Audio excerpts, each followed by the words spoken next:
Welcome, everyone, and we're going to spend a few minutes today talking about the match between what you have and what employers want. In fact, what employers demand. Imagine taking a test where you have the most of the questions ahead of time. If you've got little time to prepare, you can absolutely ace that test. It's the same thing when you're competing for a position, whether it's a volunteer opportunity or an internship, a summer job, or even a full-time job after graduation. The trick is to switch your way of thinking a little bit. It's no longer about you, it's all about them.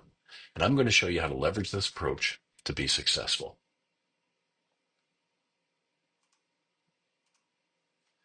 You know what's important to you. The question is, what's important to employers at this point? You may have done some amazing things, but it also has to match the amazing skills, experiences, and competencies that employers are seeking. And the question is, how do you figure that out? How do you make that match? Every employer out there is looking for something very specific, and they're trying to get the best candidate they can that matches what they're looking for. They're looking for a certain set of educational credentials, and this could be a degree or someone working on that degree. It could be a LinkedIn learning course. It could be a micro credential. It could be a certification you've earned. They're also looking for a certain set of experiences, not just any experience. I mean, I washed dishes in college. If I want a job as a dishwasher, I think I've got direct related experience and can market that well. But if I want a job in wealth management or counseling or teaching, then I've got to describe that experience differently so employers see the value. Perhaps I can talk about the work ethic involved or the teamwork aspect. They're also looking for a certain set of skills and competencies that you can develop. Additionally, they're looking for a certain type of person, and personality characteristics come into play. They're not hiring robots to do a job. They're hiring people, and people come with their own unique personalities that best fit a profile of a specific job. So the question is, how do you figure out what an employer prioritizes? The first thing you should look at is the internship or job description. They'll tell you exactly what they're looking for. They'll give you a description of the responsibilities. They'll give you the required qualifications. They'll also generally give you a set of preferred qualifications. These are not required, but wouldn't it be great if we had a candidate that had all of this? You can also get information off their website. You can get a good sense of their company culture. Look at what's important to them. Read the About Them section. Read the Career section. Also do a Google search. Write in the name of the employer, and then type in news of the day or recent news, and you'll figure out what's going with that employer pretty quickly. You can also connect with employees, many of whom are alumni. You can do that through LinkedIn. Our alumni office can help make connections for you.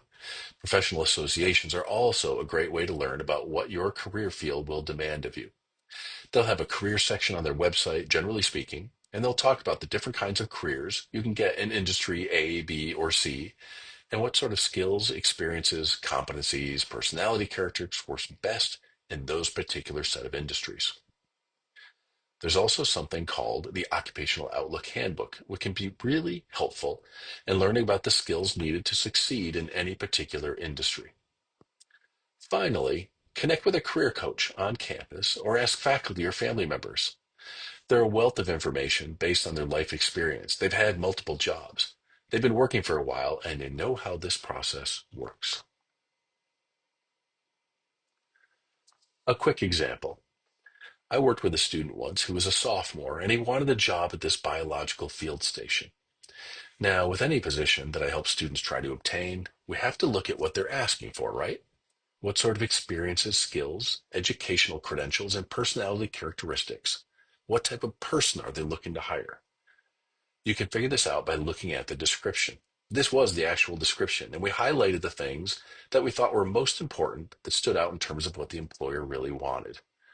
Then, of course, we looked at his resume and we decided there was a pretty big gap.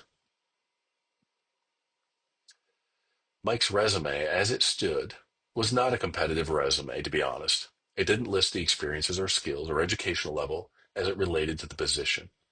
It offered no sense of what kind of person he was. So in the end, it wasn't going to be that competitive. But Mike was very motivated.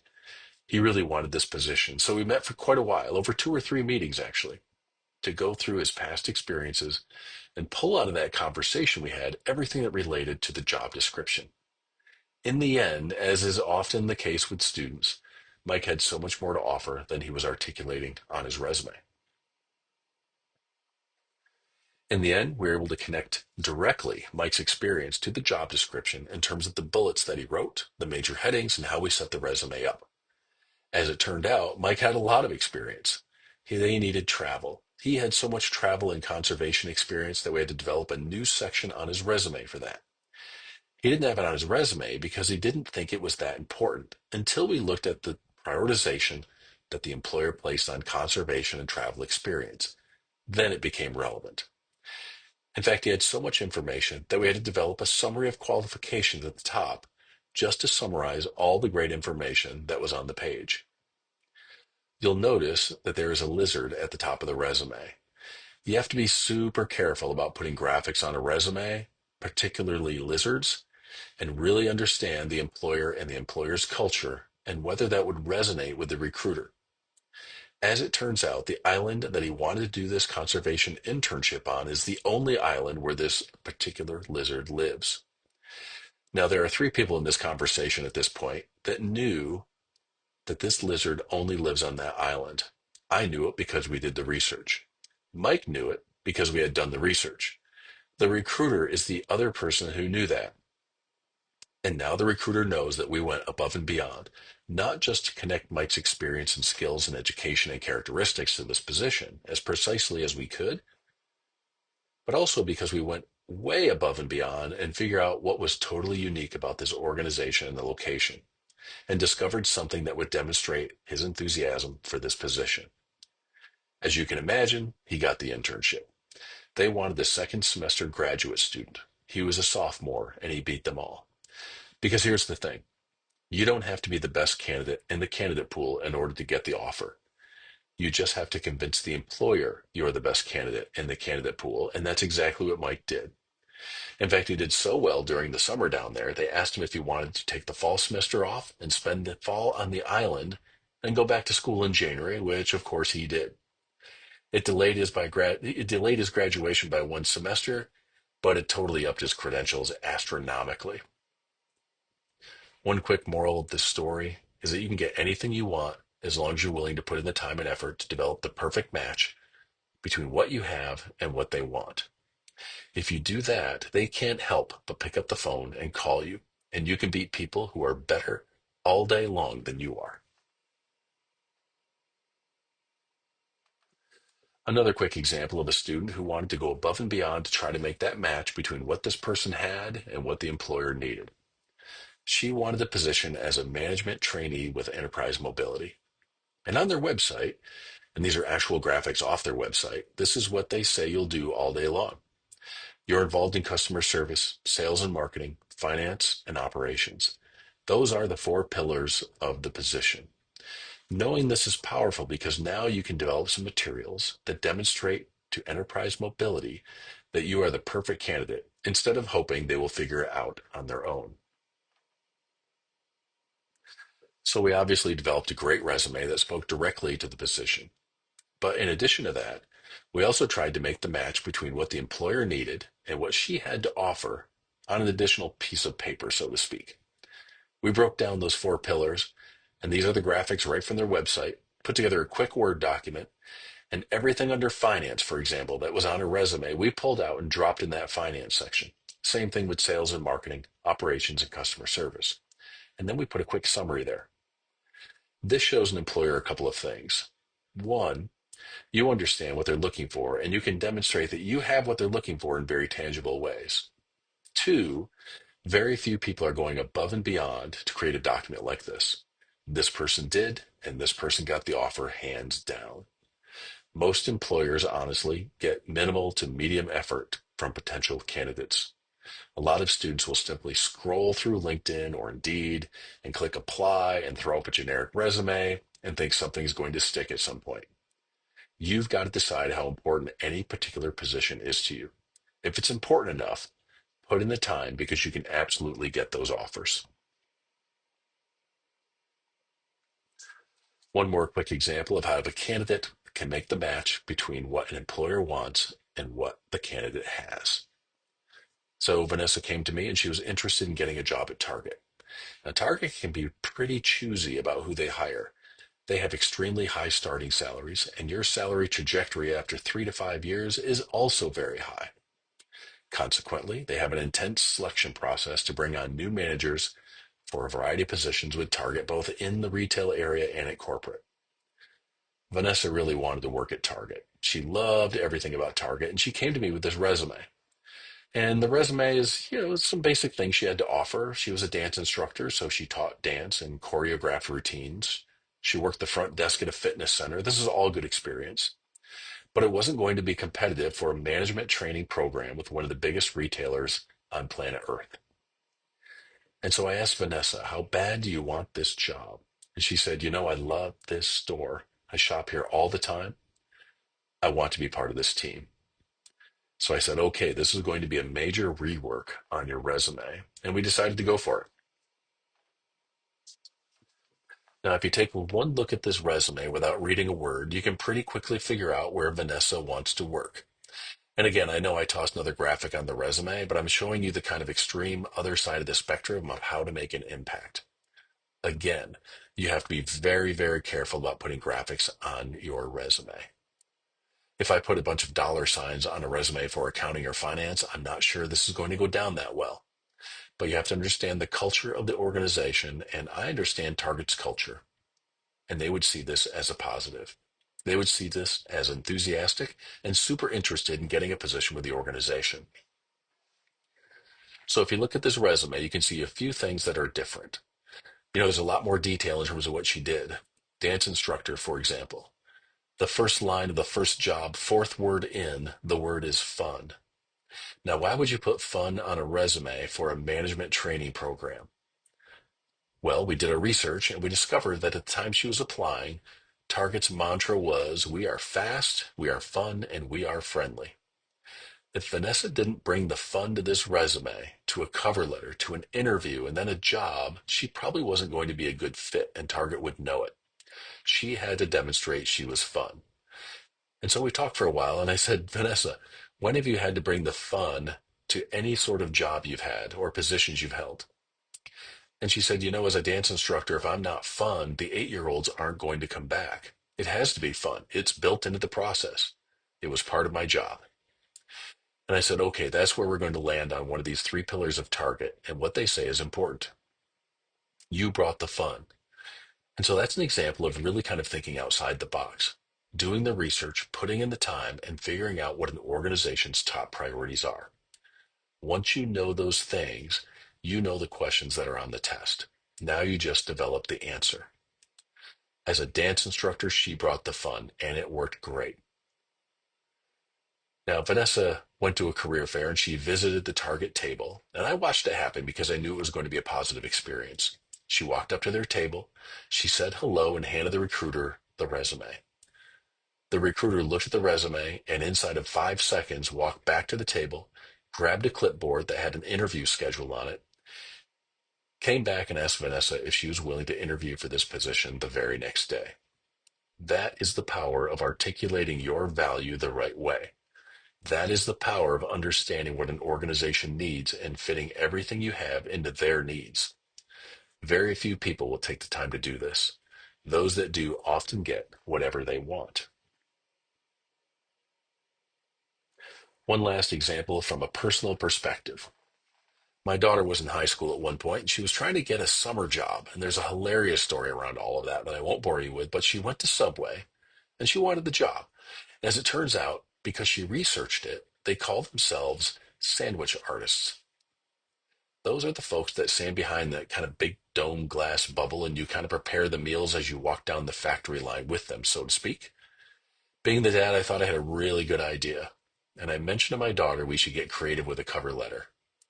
Yes, I actually made her write a cover letter and a resume for a job at Subway at 16 years old. So I said, I think there's a way to make a match here because we were looking for the description and sandwich artist came up. And I thought it was something we could actually work with. I vividly remember mentioning to my daughter we should start the cover letter off the first sentence like this. I love art. I love sandwiches. Subway offers a chance to do both. And she looked at me and she was like, that is a hard, hard no. And I said, no, I think this is the angle we want to go with. This is going to be great. This will separate you from the crowd. And she looked at me and she said, this is never going to happen. Well, being the dad, I found a way to win that argument somehow. And she probably thought, well, I'm never going to work at Subway, ever. But we handed it in. You'll also notice that the second paragraph on this says, I'm an extremely hardworking student in high school. Why do we say that? Because Subway needs hardworking students. They say so on their website. So we're trying to make that match again. Final paragraph, she personalized it. She said, I've been going to Subway my whole life. I love the atmosphere, the chance to be part of that sandwich factory. Now you have to realize that the manager at Subway, well, there's only one thing that matters to this person: subs, sandwiches. If Lily can connect her love of subs and sandwiches and that whole factory approach to the manager's priorities, then the job is hers, which of course it was. They weren't even going to hire for another 6 weeks, but before we drove home, the phone rang and they were offering her a job. They did not want to lose her for the summer and wanted to commit at this point. That's the power of understanding what employer is looking for and then fitting what you have into their needs. You will get what you want 99% of the time. Now, occasionally, you can't quite figure out what an employer really needs or not to the detail that you're looking for. If you're lacking other information, always look at the top critical skills most employers value, regardless of major or industry or career field or job. The National Association of Colleges and Employers has done a lot of research with employers, and they've come up with a very solid set of critical competencies that most employers look for. If you're not sure where to go with this, always go with this list.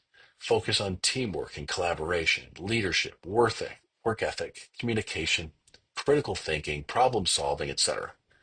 Focus on those, and you're still focusing on critical competencies and experiences that employers value most.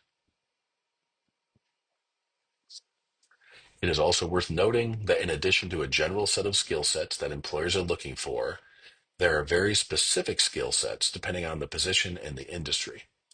For example, a very specific skill set that an actor or actress needs is different, obviously, from a chemist or a teacher or a financial analyst. So in addition to doing the general research, always dig into your particular career field and develop a secondary set of skills that matter in your field in particular, and then determine how what you have matches what they're looking for. So let's recap this process. What do you have to offer an employer in terms of education, experience, skills, and personality characteristics?